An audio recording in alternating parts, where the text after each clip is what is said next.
Welcome to Wellness Shot with Jewel. Today I have a great guest with us, Dr. Steve Lawenda. We usually record these lives, but because of the time, we decided to record this episode.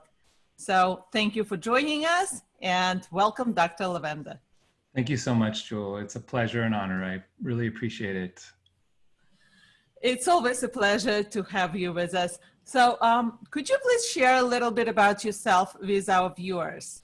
Sure. So I'm a family medicine physician in Southern California. I work with Kaiser Permanente. And long story short, I've had my own personal transformation, health transformation with a plant-based diet. I was obese. I grew up watching my father suffer with diabetes and heart disease. He ended up, unfortunately, heart attack. He had bypass surgery. He ended up losing both of his legs, which was the most traumatic thing I've witnessed as a human being and also as a family member. I mean, in my family, it was so tragic for him and for all of us. And I've also, as a physician, not only was I personally struggling with my health, but I was seeing so many of my patients struggling with chronic diseases, obesity, diabetes, heart disease, intestinal conditions, blood pressure, cancers, I mean, on and on and on. And a lot of chronic pain and fatigue, and people just don't feel well. And they get frustrated and anxious and depressed, and they feel like they have no hope. And the doctors don't know what to do sometimes. We have such little training in nutrition. So what our training really is mostly in is pills and procedures. And I'm a primary care doctor, so it's mostly pills. I don't do surgery. And so that's what I've been trained to do. And that's what I've been doing for many years. And unfortunately, you kind of burn out after a degree because you feel like, gosh, these patients feel like they have no hope. I know that these pills are helping, and I'm not against pills, but pills, a lot of times they reduce risks, which is good, but they don't address the underlying cause. They don't reverse the disease. There's an analogy that many of us plant-based doctors or lifestyle medicine doctors use, which is the faucet that keeps running and the sink is overflowing and there's water all over the floor. And what we're doing with these pills and procedures is mopping up the floor, but we're not shutting off the faucet. And so the problem continues and continues and continues and gets worse. And so I was burning out as a physician, not really satisfied. And also just as a human being, seeing our society just become more and more obese and more and more diabetes. Everything has just been getting, in terms of chronic diseases, worse and worse and worse. And so finally, I learned about plant-based nutrition and I transformed my lifestyle. I lost 75 pounds in 8 months, about 7 years ago, and I've kept it off. And I had pre-diabetes and that went away, and I had acid reflux and that went, all these fatty liver disease, all these problems went away. And I was so hopeful after this and just so passionate about what I was doing. And I knew that this had tremendous power and potential to transform, first of all, my practice, but not only my practice, but just medicine in general in our society. So I've become very passionate about this. And, maybe sometimes it drives me crazy because I'm sure you can relate to this, Jewel, that we want to see the world change quickly. But sometimes it changes much more slowly than we'd like to see. But I think all of us, if we just do our best and go to sleep at night knowing that we've done our best, then at least we can rest on that. And tomorrow is always a new day. There's always new hope. So we just keep, they say, keep beating the drum. So we keep beating the drum, and hopefully, you never know. Actually yesterday we went shop. There's always surprises along the way that, in terms of society, but also with patients, but that remind us that progress is being made. And just yesterday, from the store, we bought some soy milk. I don't know whether you've seen this or heard about this, but two very prominent US athletes, Olympic athletes, not only Olympic athletes, but gold medalists. And in the case of Michael Phelps, world record holders. So it was Ali Raisman, the gymnast, and Michael Phelps were on the box of soy milk, and which is so huge for this country to see that, plant-based foods and the lifestyle are finally becoming mainstream in our society. Progress is being made, but nonetheless, it's, not quite not quite where we need to be. But that's sort of my background and my story. I actually should mention too that I started a lifestyle medicine program in my medical center because with a nurse practitioner named Maureen Woodson, we were frustrated, both of us, because we were so passionate about plant-based nutrition, but we're so limited in the day-to-day practice of a physician and nurse practitioner in the sense of time. And, working one-on-one with patients or clients is great, but when you only have a few minutes at a time as a doctor, it's very limiting. And a lot of times the patients, they have their concerns, when they come to see us, they have their list of concerns as to why they're here, why they're seeing us. And so to try and squeeze this in, it wasn't really working very well. I mean, we'd have some success, but very limited. So we created this program. It's a group-based program where we have a 2.5-hour introduction class for plant-based nutrition. We have weekly meetings that are 2 hours for support group and education.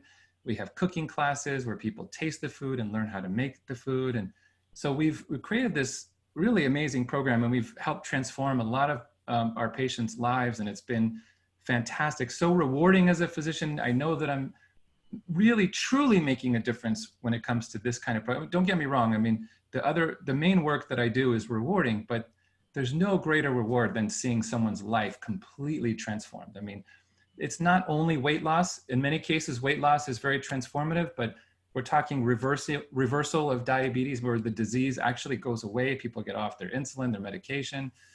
People who've had high blood pressure for 20, 30 years, they see it disappear. They've had heartburn, acid reflux. They've taken these medications for their heartburn. They can get off of them in many cases, just on and on and on. And the other thing is, actually what's probably even most impressive, we've seen patients with heart disease reverse it. We had a patient who was having chest pain just walking across the parking lot, not just one day, but every day. For months, this was his life. He could barely do anything because he was handicapped by the chest pain. And they found blockages in his arteries, and they were gonna do a bypass surgery because he was running out of other options. And he came to our program, became plant-based, and within 2 months, the chest pain disappeared. I mean, it gradually over 2 months, it got better and better, and then it completely disappeared, and he didn't need the bypass surgery, like a miracle. I mean, and I can't tell you how amazing that was for him. I mean, just emotionally, but just, I mean, it literally saved his life, but also, I mean, when you think about a bypass surgery, what they do, I mean, they crack open the chest, they spread open the breastbone, they take the heart out of the body and connect your body to a pump, a bypass machine.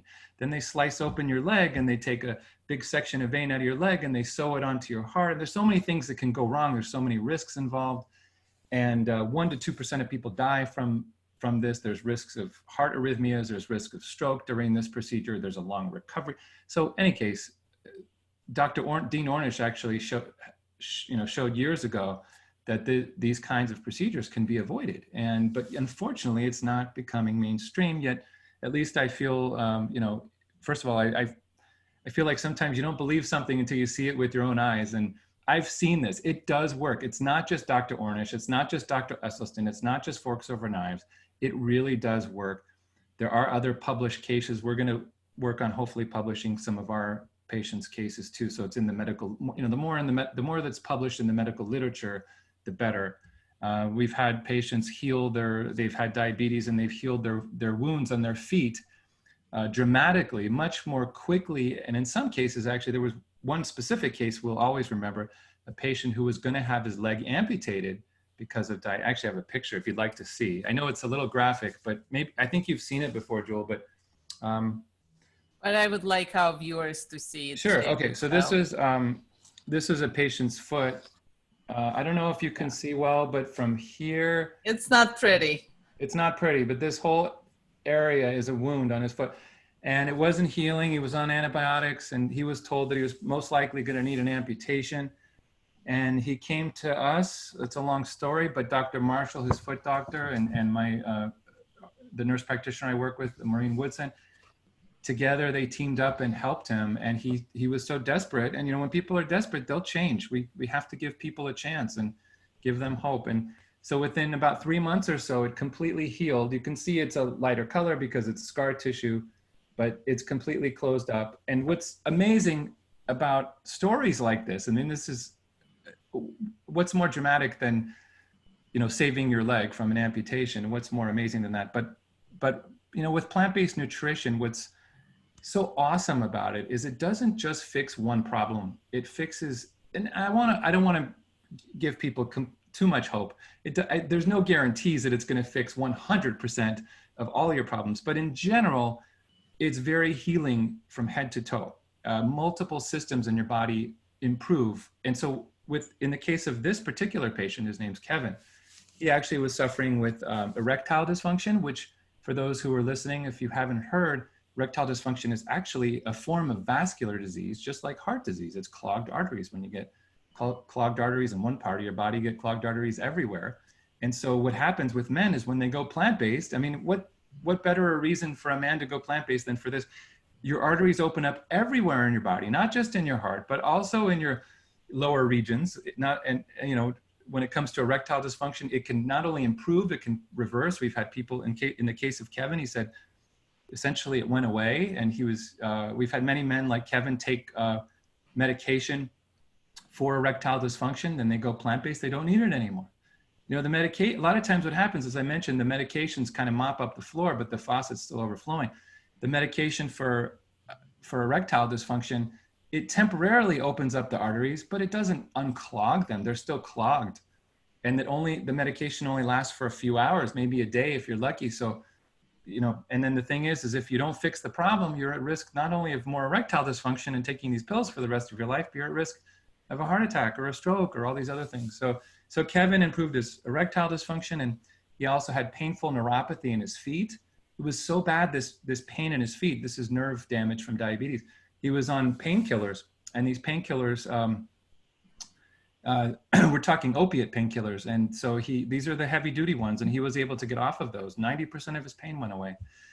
So I've seen some amazing things, and it gives me so much hope, and it restored the joy of medicine. Yes. Sorry. You mentioned that there is no guarantee when you eat whole food plant-based that everything is going to be healed 100%. Right. But at the same, it has a lot of potential that Absolutely. It will heal when you taking pills and medication. There is no guarantee that you're going to heal either. I mean, right. there is guarantee that you will not be healed. You will just right. be able to keep going. And probably in most cases, doing higher doses, right? Correct, right. Pretty much, you nailed it. I mean, the guarantee is that you're going to stay on the medication, essentially, and that the problem's still going to be there. Now, the reason we prescribe the medications is the studies do show that the risks are lower. So, for example, if you don't take medication, your risk is going to be higher. But the thing is, the risk is still there. The risk is still there. It's lower. So it's basically one of those things in life where, you know, if something is how do I say, you know, just because something is less bad doesn't make it good. And there are side effects as well. Exactly. No, exactly. So, you know, the other thing I wanted to mention, if it's okay too, because of, you know, obviously we're talking during a time when we have this pandemic, the COVID pandemic. If you don't mind, can I say a few words about that? Yes, so, please. Here's the thing, you know, I just want to expand our thinking and look at the big picture for a moment, because a lot of times I know we get focused on small details, but I've noticed when I take a step back and look at the big picture, that too much of our thinking, both on the individual level and also as on the societal level, the public level, is too black and white. And in other words, we've been thinking a lot that, you know, infections are infections, chronic diseases are chronic diseases, and they're separate, they're not related. And you know, infections are contagious, chronic diseases are not, and chronic diseases are genetic, you're just gonna get them. We have this kind of oversimplified way of thinking about things, when actually, to a degree, there is a way we can simplify all this, but it's a way that most people aren't thinking, and that's that most of this really has to do with lifestyle, especially diet. And what I mean by that is that, first of all, before COVID actually hit us, the world really. 1.8 million Americans every year die of chronic diseases. So I want to put that into perspective when we think about the number of deaths from COVID-19. And I know that I don't want people to take this the wrong way. I'm not minimizing the importance or the seriousness of COVID-19. It's very serious. It is scary. It is very, worrisome. We all should be very aware and do everything we can to protect ourselves and our family members. That being said, I just want to put this into perspective that, again, 1.8 million Americans every year die from chronic disease, which are largely preventable and avoidable. And at the same time, with COVID-19, we're also seeing that 90% of the people who are dying from COVID-19 are dying, are those with chronic conditions. And those chronic conditions are the same ones that essentially the 1.8 million. So essentially it all boils down to these chronic conditions. So these infectious, and I've done a lot of research on this. It's not just COVID-19 that has to do with chronic diseases, but essentially whether it's flu, pneumonia, urinary tract infections, post-operative, all major infections we have a much higher risk of getting those if we have obesity, if we have diabetes, if we have heart disease. In some cases, 200 or 400% higher risk of certain infections. And when it comes to the flu, it's similar to COVID-19. About 90% of people who die from flu have underlying conditions. So essentially, really, infectious diseases are, in a way, complications of chronic conditions. And chronic conditions are really complications of a poor lifestyle. And a poor lifestyle, for the most part, is a poor diet. And so I actually have this, I hope you can see this. I don't know, you may not see it very well, but this looks at underlying causes of death. You may not see it, I apologize, but number one is food. And food kills about 700,000 Americans every year. Second under that is smoking. 700,000 Americans every year die of food. So it is the number one cause of preventable death in the United States. And right now we've had, unfortunately, over 90,000 Americans die from COVID-19, but every year 700,000 from food. And like I said, those who've died of COVID-19, most of them, unfortunately, probably have a poor diet. And the other thing that people don't realize is that when it comes to lifestyle, you think, oh, lifestyle is a personal thing. And that's true, but actually it's also very contagious. You might think, contagious? What is he talking about? Infections are contagious. But actually, I'll just show you real quick. There have been studies on this. Obesity is contagious. And this actually, what they found, they've done this really interesting study that was published in the New England Journal of Medicine over 10 years ago, where they found that if a close friend of yours is obese, you have a 57% higher chance of being obese yourself. If it's your sibling, your brother or sister, only 40%. In other words, obesity is more social than it is genetic. And so, and we know that it's not only obesity, but eating habits. There was another study. I don't know if we're running out of time. We only have 20 minutes or? It's okay. Let's go. Yeah. Okay. Well, there was, I don't know where I lost it maybe, but anyway, there was a study where they looked at also how your friends eat versus how you eat, or how you let me back up. How you perceive your friends to eat. If you perceive your friends are healthy eaters, you're more likely to be a healthy eater yourself. If you perceive your friends to be junk food eaters, you're more likely to be a junk food eater. So we are social creatures by nature. And so we're very influenced by that. And I think we need to understand that if we're going to change our lifestyle as an individual, it really helps to surround ourselves with support from programs, community. That's what we've tried to do in our medical center with our program. But we really need to take this. I mean, if you're an individual watching this and you want to work on your lifestyle, keep this in mind, that, who you surround yourself with and what resources and tools, that's going to make a huge impact on your success, not only short-term, but long-term. We've seen people not do so well long-term because they don't have that support. And then the other thing is, if we're going to make a big difference as a society and really turn this around, we have to change, in my opinion, what I refer to the cultural norms. When I say cultural norms, for example, 50, 60 years ago, it was normal to smoke. And we saw about 50, 60% of the population smoking. nowadays it's not normal. It's not cool anymore. Yet today, unfortunately, it's still cool to eat junk food, pizza, ice cream, donuts. In fact, we're seeing, I don't know whether you've heard this, Jewel, but a lot of big fast food companies during the COVID-19 pandemic have offered to healthcare workers free, Happy Meals, free donuts, free all this junk food. And I'm thinking to myself, this is so wrong in so many levels. And it goes to show how, first of all, this is really the root cause of why people are dying. And yet we're giving this to the frontline workers. That's like giving cigarettes to the doctors during the, if companies did that, we would have an uproar. Why are you doing that? You're giving cigarettes?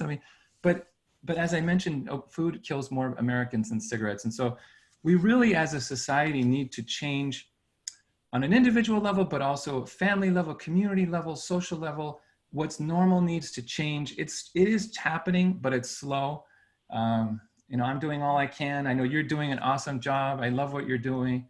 I just want to mention too, if you don't mind me doing this, but a lot of times people who are new to this lifestyle, I'm sure you can relate to this, Jewel. A lot of times there's this block in their mind that the food is going to be healthy plant-based food is going to be cardboard or grass.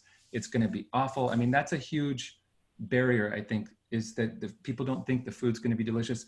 I just want to show, I'm very passionate. I love to eat. I'm passionate about food. I love the fact now that I can still enjoy my food. In fact, I enjoy it now more than I've ever enjoyed it before. And when you eat this way, you get to eat essentially as much as you want, because all the fiber and water in food lower the calorie density of the food, which means you can fill up your stomach and lose weight. And so anyway, what I'm trying to say is I love food and I love to make food. And I just want to show a picture. This is actually a collage of some things I've made. And the reason I'm showing this, for those people who are new at home looking, you can see that the food is so colorful and it's not cardboard. There's so much variety. There's so many things you can make. If you're interested, I do post some of the things I make and some things I eat on my Instagram page. I'm Dr. Steven Lawenda on Instagram if you'd like to hopefully get a little inspiration. The more the better. But we need to, I hope there's a silver lining in this pandemic. And the silver lining is that we wake up as a society and realize that it's time we change the food for ourselves, for our society. It's time that we reverse the pandemic of obesity and chronic disease, and that we do so, of course, in a very supportive way. This is not to shame people and how they eat or judge people, but to really meet them where they are. And, if we have to, hold their hands, help walk them through it, give them the love and support they need to make these changes. And we're all going to be better off because of it. And there's so much suffering that won't have to happen because of it. And that's my story. Yeah, thank you. And I just want to add to it that to all those people who want to make this step, want to make this transition, the support is there. Just reach out. Don't be shy. Reach out. There are so many of us, coaches, doctors, support groups. There are so many of us out there who are so passionate about it and willing to support you. Reach out. Just reach out. Really. Yes. Amen. Yes. All right. Wonderful. Thank you so much. It was a pleasure to have you on this Wellness Shot, and hopefully we'll have you here again later one of these days. And I just want to say to everyone, stay healthy, reach out for support. Yes. Thanks so much, Joel.